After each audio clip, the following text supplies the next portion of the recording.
Have you ever wondered what really happens behind the smiling photos, the polished speeches, and the busy crowds of an election campaign? Most of us see the banners, the rallies, the microphones, but not the shadows behind them. Campaign workers, volunteers, and staff often spend long nights on deserted roads, in unfamiliar towns, and in high-stress environments where strange things can happen. And sometimes, the scariest parts aren't political at all. In today's video, we're diving into 3 creepy true campaign horror stories shared by real volunteers and field organizers from different countries. These stories happened late at night, on empty campaign routes, inside small rented offices, and in places where paranoia and reality blend together. According to studies by the National Democratic Institute, campaign field workers often face extreme isolation, lack of sleep, and long working hours. Conditions that psychologists say increase susceptibility to fear, hallucinations, and misinterpretation of danger. But what happens when the danger isn't imagined and is actually real? These are the stories they still talk about. Is there a particular part of the script I was volunteering for a local election campaign in a small rural district. Most of the other volunteers lived far away, so the campaign rented an old 2-story house to use as our field office. It sat at the edge of a wheat field, half hidden behind trees, with peeling white paint and a narrow veranda that creaked when you stepped on it. It didn't look haunted at first, just abandoned and tired. On my first day, one of the neighbors, an elderly man with a weathered face, saw me carrying a box inside and muttered, "You people should have rented somewhere else." Then he walked away before I could ask why. Every evening, I stayed later than everyone else because I was responsible for organizing voter lists. The others would leave around 8 p.m., but I usually stayed until 10 or 11, sitting alone with stacks of forms and the soft buzzing of a dying fluorescent light above my head. That's when the noises began. At first, it was small things. A soft thud from upstairs, like a door closing. Then, a dragging sound, like someone moving something heavy across the floor. I told myself it was an old house settling. But the sounds were too consistent, too deliberate. They always happened around the same time, somewhere between 9:30 and 10 p.m. One night, I heard footsteps, slow, heavy steps, back and forth, always in the same spot, directly above me. The pattern was so clear it made my skin crawl. There was no way it was pipes or wind. It sounded like a grown man pacing. I'd try to work, but every second my eyes flicked upward, following the rhythm. Finally, one Thursday night, I snapped. I grabbed my phone, turned on the flashlight, and marched upstairs, determined to prove to myself it was nothing. The air changed the moment I reached the top step. It felt colder, unnaturally so, and the hallway smelled faintly like damp clothes, even though the house had supposedly been empty for months. The wooden floorboards groaned under my feet as I walked toward the room where the footsteps always came from. Inside, the room was empty, just cracked walls, a broken window latch, and a layer of dust so thick it softened every sound. But something was wrong. The dust on the floor was disturbed. A long trail of smudged prints led from the doorway to the far corner of the room. But they weren't footprints. They looked like someone had been dragging the side of their shoe, as if they were shuffling or limping back and forth again and again. My heartbeat spiked. I crouched down to look more closely, and that's when I felt it. A cold burst of air on the back of my neck, like someone exhaled behind me. I froze. I didn't want to turn around. Every instinct screamed at me not to. The air kept getting colder, like the temperature was dropping by the second. And then, I felt pressure on my shoulder. Light at first, then heavier, like a hand was slowly resting on it. I bolted. I sprinted down the stairs so fast I nearly slipped, grabbed my backpack, and ran through the front door without turning off the lights. I didn't stop until I reached my car, and even then, my hands were shaking so badly I missed the ignition twice. The next morning, I returned with the rest of the team, pretending everything was normal. The old neighbor happened to be outside again, trimming his hedges. I forced myself to ask him what he meant earlier. He didn't hesitate. He didn't smile. He just said, "That house was abandoned after the father went missing. They found his shoes upstairs but never found him. People say he used to pace all night when he was alive. And sometimes, they still hear someone doing it." He looked at me like he already knew what I heard. Later, I searched online and found out that many campaign workers who stay in temporary offices report presence hallucinations due to exhaustion, the feeling that someone is standing right behind you. It's a well-documented phenomenon. But hallucinations don't make dust trails appear. Hallucinations don't create cold spots. And hallucinations don't rest a hand on your shoulder. I never stayed in that house after dark again, and no one ever asked me why. Our campaign was running behind schedule that week, so the field coordinator asked a few of us to put up posters along the old highway just outside town. It was one of those long, badly lit stretches of road where every streetlight buzzes like it's struggling to stay alive. Hardly any cars pass there at night, which made it the perfect place for posters, and the worst place to be if you didn't like darkness. There were 4 of us, and we split into pairs.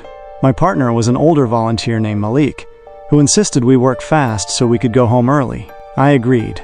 There was something unsettling about the night, the kind of stillness where even the wind feels like it's holding its breath. We were working near a flickering streetlight when I first saw him. A man standing under the next light, maybe 50 feet away. No movement, no expression, just staring. At first, I thought he was a passerby waiting for a ride, but the longer I looked, the more wrong it felt. He wasn't checking his phone, wasn't looking at the road. He was looking directly at me, unblinking. "Ignore him," Malik whispered. "People get curious, but curiosity doesn't explain what happened next." Every time we moved to a new pole, the man moved too, keeping the same distance, always stopping right under the glow of the next weak streetlight. His face remained shadowed, like the light bent around him.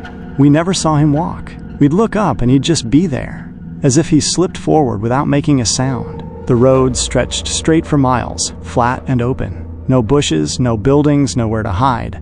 Yet he kept appearing in new spots without us ever seeing him move. Eventually, I got annoyed, or maybe it was false confidence from fear, and I called out, "Brother, do you need help? Are you looking for someone?" No answer.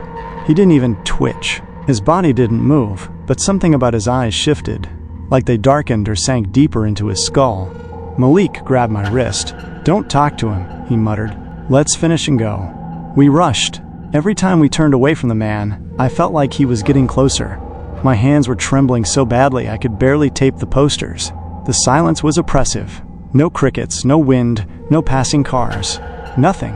When we reached the last pole, I checked the road one more time. The man was standing directly behind us, maybe 10 feet away.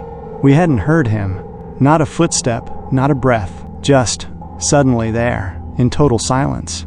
And this time, I could finally see his face. His eyes were wide, too wide, like the skin around them had been pulled back. His jaw hung slightly open, not in a natural way, but as if it was unhinged. His clothes were normal, jeans and a dark jacket, but something about his body looked stiff, like a mannequin being held up by invisible strings. I stepped back instinctively.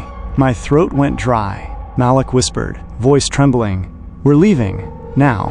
We climbed into the van so fast I nearly dropped my poster roll. Malik floored the accelerator. As we pulled away, I glanced out the window.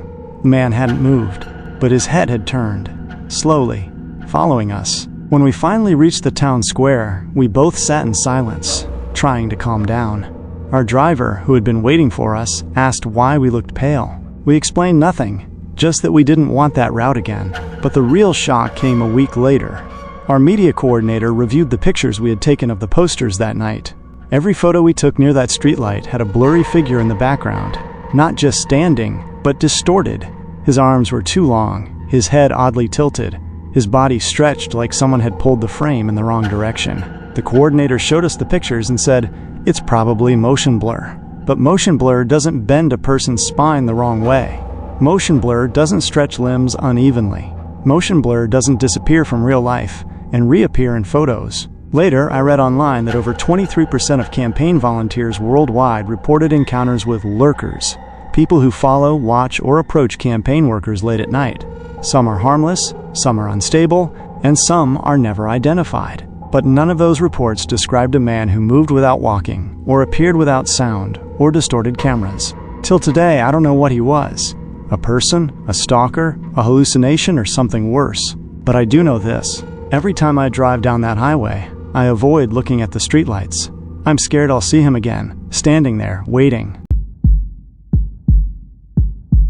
During the national campaign, our team worked out of an old warehouse we had converted into a field office. From the outside, it looked abandoned. Rusted metal siding, cracked windows, and a sagging roof that made it look tired and dangerous. Inside, it wasn't much better. The walls echoed every sound. The fluorescent bulbs buzzed like angry insects, and the temperature always felt colder than it should. But it was cheap and available. That's all the campaign cared about. Most days, the office buzzed with activity. Phones ringing, printers jamming, volunteers shuffling through voter lists. But sometimes I got late shifts, staying well past midnight to finish reports, cross-check numbers, and plan next-day routes. Those nights were quiet. Too quiet. The kind of quiet where your own breathing sounds suspicious. The kind of quiet where you start hearing things that aren't there, or weren't supposed to be. On my third late-night shift, it started with a whisper. A soft, breathy sound coming from the far side of the warehouse. At first, I thought it was the wind slipping through the cracks. The building was old enough for that. But wind doesn't sound like words. And this did. It was like two people whispering over each other. Too fast and too soft to understand. But definitely voices. Human voices. I froze. My chair squeaked when I stood, and the whispering stopped instantly. Silence. Total silence. I walked toward the noise slowly, trying to convince myself it wasn't real. When I reached the spot, nothing. Just empty space and dusty desks. So I went back to my table. After a few minutes, it started again. This time closer. The whispers were unmistakable. Layered, overlapping, almost like a conversation. But every time I moved closer, they drifted away like fog slipping out of reach. I turned off my fan. I shut down the old air vent. I even unplugged the mini fridge that hummed in the corner. The whispers got louder.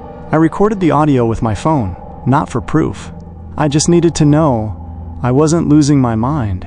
The whispering continued for nearly 30 seconds, circling the room, sometimes behind me, sometimes high up near the metal beams. Then, suddenly, a clear, distinct voice cut through all the others. A man's voice. Low, calm, and so close it felt like breath on my ear. It said my name. I spun around so fast I nearly tripped over my chair. No one was there. Just rows of tables, stacks of papers, and the flickering light above me. I didn't even pack my things. I simply grabbed my keys and walked out, refusing to look back. When I got to my car, I played the recording. At first, it was just static and faint wind. Then the whispers emerged, clearer than they sounded in the room. Dozens of voices overlapping, layered over each other so densely they barely sounded human. And then I heard it. My name. Spoken perfectly. Spoken by someone who wasn't there. The next morning, I went straight to the regional manager. I didn't want to sound dramatic, so I told him calmly that I heard strange noises while working late. I expected him to laugh or brush it off. He didn't. Instead, he sighed and rubbed his face like someone who had heard the same story too many times. "You're not the first," he said quietly. 3 workers quit last month because they heard voices in that building. Some said they heard footsteps. One said he saw a shadow moving across the rafters. I asked him why he didn't tell us earlier. He looked at me and replied, "Because it only happens at night, and we desperately need people willing to work nights." Later, I did some research and found something interesting and terrifying. Old structures like warehouses often produce infrasound IA, extremely low-frequency vibrations that humans can't consciously hear. Scientists say infrasound can trigger fear, panic, and even auditory hallucinations. People exposed to it report hearing voices, feeling watched, or sensing a presence nearby. That explanation helped. It made me feel sane, safe, until I remembered one thing. Infrasound can't say your name clearly. Infrasound can't whisper from behind you. Infrasound doesn't stop the moment you turn your head. I never worked late shifts again. The campaign ended, the warehouse was abandoned again, and no one ever went back to check what was making those sounds. But sometimes, late at night, when everything is quiet, I still hear that voice. And it still knows my name.